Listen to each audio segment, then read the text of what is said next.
High high, আসসালামু আলাইকুম। আশা করি সকলে আপনারা ভালো আছেন। তো দেখেন আমার কারা কেমন শুয়ে আছে। সে সব সময় এমন শুয়ে থাকে। কি হয়েছে বেবি, তোমার মুখে দেখি তো। এই দেখেন এখানে একটু কেমন হয়ে গেছে, খেয়াল করি নাই আমি।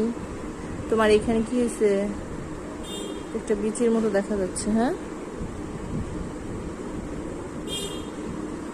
সোনা পাখিটা সারাদিন শুয়ে থাকবে। এটা কি তোমার ট্রিট খাওয়ার সময়? ট্রিট খাবে, ট্রিট খাবে। বিড়াল এমন একটা প্রাণী যাকে আপনি যত ভালোবাসা দিবেন ও আপনাকে তত বেশি ভালোবাসবে। ওদেরকে একটু টেক কেয়ার করলে ও সবসময় আপনার সাথে সাথেই থাকবে। আর আমার কারা হলো তেমনই।